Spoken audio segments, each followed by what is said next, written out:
Hello student, welcome to my channel. आज हम group theory की एग्जांपल नंबर 7 करेंगे। प्रीवियस वीडियो में हमने एग्जांपल तक 6 तक डिस्कस की थी। अगर आपने वो एग्जांपल्स नहीं देखी हैं तो चैनल की प्लेलिस्ट या डिस्क्रिप्शन में प्लेलिस्ट का लिंक गिवन है, आप वहां से देख सकते हैं। एग्जाम्पल नंबर 7 में हमें क्या गिवन है? Define star. सबसे पहले हमने कंपोजिशन जो दी हुई है उसको क्या करना है? डिफाइन करना है या वेल डिफाइंड करना है। एस ए स्टार बी किसके इक्वल है? A plus B plus 2 for all A comma B किसको बिलोंग कर रहा है? जेड। जेड मतलब integers. Show that Z star is an abelian group. First example भी हमारी ऐसी ही थी जिसमें हमने प्रूव किया था set of integers from an infinite abelian group under addition. That means जो हमारे इंटीजर्स होते हैं वो क्या बनाते हैं? इनफाइनाइट अबिलियन ग्रुप बनाते हैं under addition. So first step क्या है? Well defined. For all A comma B belongs to Z. और डिफाइन कैसे हैं? A star B is equal to A plus B plus 2 is a unique element मिल गया हमें किसमें से? जेड में से। तो इसका मतलब हमारे जो इंटीजर्स हैं वो क्या बन गए? वेल डिफाइंड बन गए। अगर यूनिक एलिमेंट मिल गया तो इसका मतलब हमारा जो सेट है वो क्या है? नॉन एम्प्टी है। Hence star is a binary composition on Z. क्योंकि बाइनरी कंपोजिशन की डेफिनेशन क्या थी कि हमारे पास एक यूनिक एलिमेंट आना चाहिए और जो हमारा सेट है वो क्या होना चाहिए? नॉन एम्प्टी आना चाहिए। नेक्स्ट क्या है? Associative law. एसोसिएटिव लॉ में हमें 3 एलिमेंट्स चाहिए होते हैं। लेट कर लिए ए बी सी किसको बिलोंग कर रहे हैं? जेड को। तो हम स्टार्ट करते हैं। इसकी जो लेफ्ट हैंड साइड है उसको ले लेते हैं। ए स्टार बी स्टार सी किसके इक्वल है? इसकी वैल्यू पुट कर दी ए plus B plus 2 star c. Then इन दोनों पे हमने ऑपरेशन लगा दिया तो क्या बन गया? A plus B plus C plus 2 plus C plus 2। ये कैसे आया हमारे पास 2? इन दोनों का हम प्लस कर देते हैं। प्लस क्या आ जाता है? 2। ये देखो क्वेश्चन में हमें कैसे डिफाइंड है? इन दोनों का प्लस प्लस 2 लिख देना है। सिमिलरली हमने यहां पे लिखा है इन दोनों का प्लस साथ में प्लस 2। देन उसके बाद हमने क्या किया? ब्रैकेट्स को कंबाइन किया, इन दोनों को कंबाइन कर दिया, प्लस 2 लिख दिया। इन दोनों को हम क्या लिख सकते हैं? B star C. ये plus 2 as it is. Similarly इन दोनों को कंबाइन करके हम क्या लिख सकते हैं? B star C. तो क्या बन गया? A star B star C. यही हमारा क्या होता है? एसोसिएटिव लॉ होता है। बस इसका लिखने का वे आना चाहिए। तो आपने क्या करना है? एक बार इसकी रिटन प्रैक्टिस कर लेनी है ताकि आपको एग्जाम में मुश्किल ना आ जाए। क्योंकि अगर आप ओनली रीड करोगे तो आपको पेपर में लिखना नहीं आता। अब तो आपको इजी लग रहा है बट पेपर में इसको लिखना कैसे है वो आप भूल जाओगे। इसीलिए इसकी एक बार रिटन प्रैक्टिस कर लेनी है। नाउ थर्ड स्टेप हमारा क्या है? Existence of identity. आइडेंटिटी में हमारी जो ई है वो एग्जिस्ट करनी चाहिए। अब हमें चेक करना पड़ेगा कि हम आइडेंटिटी एलिमेंट क्या लेकर आए। अगर यहाँ पे 2 है तो हमारी जो आइडेंटिटी है वो हम ई क्या लें? -2। क्योंकि इन दोनों को सॉल्व करने पे हमारा क्या आना चाहिए? ए आना चाहिए। यहाँ पे ए क्यों आना चाहिए? पहले इसको रीड करते हैं। ई किसको बिलोंग कर रहा है? हमारा जेड के। Is the identity of Z if. Identity of Z कब होगा? ए स्टार ई किसके इक्वल आएगा? ए के is equal to E star A by definition. For all A किसको बिलोंग कर रहा है? हमारा जेड को। That is if A plus E plus 2। यहाँ पे हम बी की जगह क्या ले रहे हैं? ई ले रहे हैं। तो हमने लेफ्ट हैंड साइड को कंसीडर कर लिया। ये देखो यहाँ पे हमने ऑपरेशन लगा दिया। क्या होता है हमारे पास? A star B is equal to A plus B plus 2। अब हम यहाँ पे क्या गिवन है? A star E. तो बी की जगह हम क्या पुट करेंगे? A plus E plus 2। तो ये आ गया A as it is. Similarly E star A. तो क्या आ जाएगा? ए की जगह E plus A plus 2। Now यहाँ पे हमारा जो ए है ए कहाँ गया? ये देखो यहाँ पे क्या किया इन्होंने, a प्लस ई प्लस 2 है हमारे पास, किसके इक्वल है? a प्लस ई प्लस 2 किसके इक्वल है? a के साथ a कैंसल, तो e की वैल्यू क्या आ गई यहाँ पे? -2। तो यहाँ पे क्या आ गया? e is equal to -2। इसका मतलब यहाँ पे 0 आएगा, तो आपने अपनी बुक पे ठीक कर लेना है। यहाँ पे क्या लिखना है? 0। तो 10 e किसके इक्वल आ जाएगा? -2 के साथ। बिलोंग किसको कर रहा है? z को, क्योंकि इंटीजर्स में क्या होता है? पूरी नंबर लाइन, जिसमें पॉजिटिव नंबर्स भी होते हैं, नेगेटिव नंबर्स भी होते हैं और 0 भी होता है। तो इसका मतलब क्या है? e इज इक्वल टू -2 हमारा क्या बन गया? Identity element. और यहाँ पे अपनी बुक पे ठीक कर लेना है, यहाँ पे 0 आएगा क्योंकि a के साथ a कैंसिल हो जाएगा। नाउ फोर्थ प्रॉपर्टी क्या है हमारी? Existence of inverse. इनवर्स में हमारे पास क्या है? For any A belongs to Z, B belongs to Z is an inverse of A. If inverse of A कब होगा? अगर ये प्रॉपर्टी हमारी सेटिस्फाई होगी। तो हम लेकर चलते हैं if and only if, ये हम लेके चल रहे हैं। if and only if का मतलब होता है कि हम इसको लेकर चल रहे हैं। तो इस पे हम लगा लेते हैं हमारी जो गिवन है statement, a plus B plus 2 is equal to E की वैल्यू क्या है? -2। यहाँ पे पुट कर दी, इज इक्वल टू यहाँ पे क्या आ जाएगा? b plus A plus 2। यहाँ पे भी इन्होंने गलत दे रखा है, b की वैल्यू यहाँ पे पॉजिटिव आएगी, b plus A plus 2। Now अब हम b की वैल्यू निकाल लेते हैं, इन दोनों को कंबाइन कर देते हैं। b किसके इक्वल आ जाएगा? -2। ये प्लस का है, उधर जाके क्या बन जाएगा? माइनस का, तो -2, और ये प्लस का उधर जाके माइनस का, तो माइनस माइनस प्लस, 2 प्लस 2 4, और आगे क्या आ जाएगा? Minus A as it is. तो b की वैल्यू क्या आ गई? -a -4। ये भी किसको बिलोंग कर रहा है? z को, क्योंकि हम लेके चल रहे हैं कि हमारा जो a है वो किसको बिलोंग कर रहा है? z को, और -4 तो हमें क्लियर ही है कि ये किसको बिलोंग कर रहा है? z को। Is an inverse of every a belongs to z। Next क्या है हमारी? Commutative law. कम्यूटेटिव लॉ तो क्लियर ही है, for all a, b belongs to z, a star b किसके इक्वल आ जाएगा? a plus B plus 2 is equal to b plus a plus 2।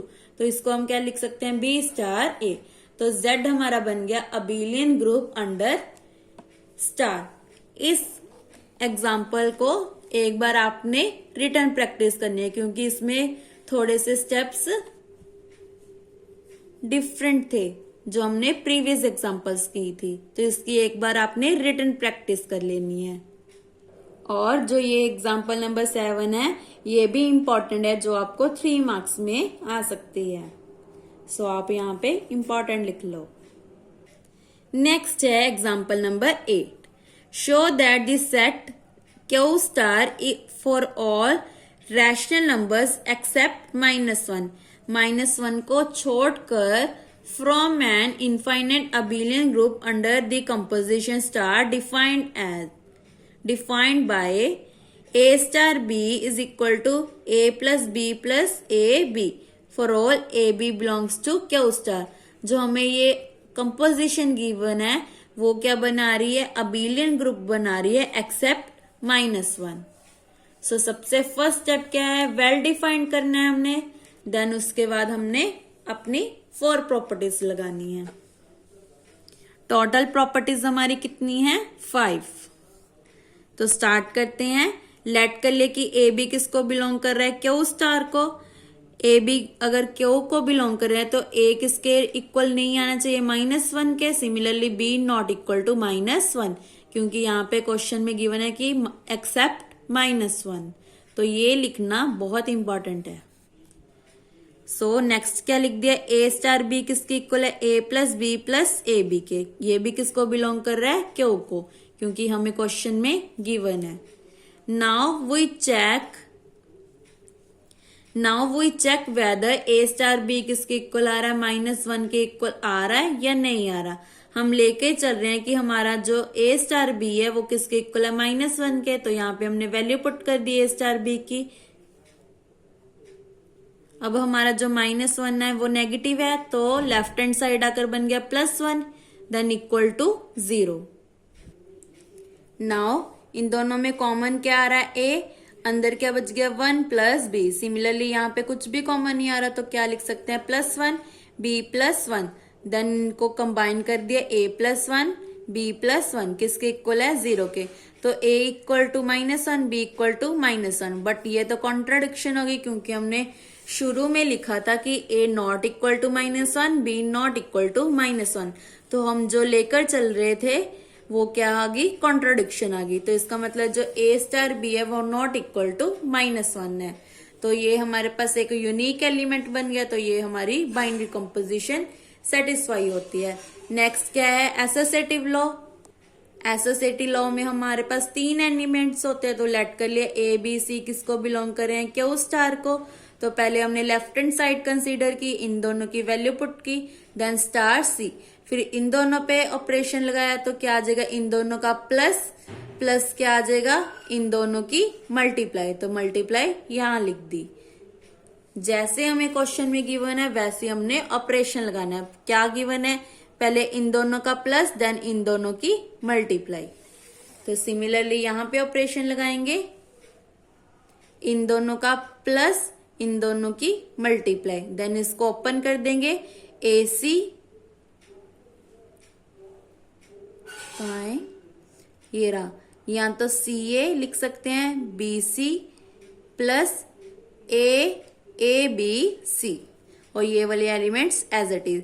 Similarly right hand side को open किया तो ये दोनों जो राइट हैंड साइड भी हमारी जो लेफ्ट हैंड साइड के इक्वल आ गए। तो हमारा जो एसोसिएटिव लॉ है वो एग्जिस्ट करता है। नेक्स्ट क्या है, existence of identity. E belongs to Q star is the identity of Q star if and only if अगर A star E is equal to AI and equal to E star A। ये हमारी क्या है, definition है।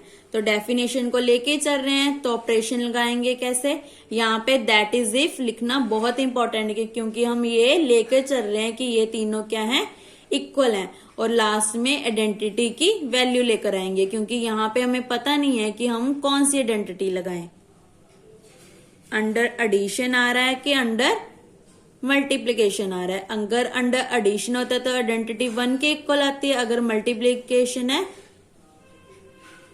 अगर under addition है तो इसकी वैल्यू क्या आती है, 0, अगर मल्टीप्लिकेशन है तो 1। तो इसीलिए हमें यहाँ पे क्लियर नहीं है कि इसकी जो आइडेंटिटी एलिमेंट है वो क्या आएगी। तो इसीलिए हमने क्या किया, जो हमारी डेफिनेशन है उसको लेके चल रहे हैं। इसीलिए यहाँ पे दैट इज इफ लिखना इंपॉर्टेंट है ना। इस पे फिर से कंपोजिशन लगाई और ए एज इट इज सिमिलरली यहाँ पे लगाई। उसके बाद क्या किया, ए के साथ तीनों कट हो गए, यहाँ पे आप कट करके दिखा सकते हो। नाउ क्या बच गया, ये इसमें ई कॉमन निकाल दिया, 1 + a, यहाँ पे वैल्यू 0, यहाँ पे फिर से कॉमन आ गया ई 1 + a। सिमिलरली ई के साथ एक कैंसिल होगी, यहाँ 0/e क्या होता है, 0 होता है। सॉरी, यहाँ पे हमने क्या किया, इक्वेट कर दिया। यहाँ तो आइदर e = 0 और हम लिखते होते थे ना आइदर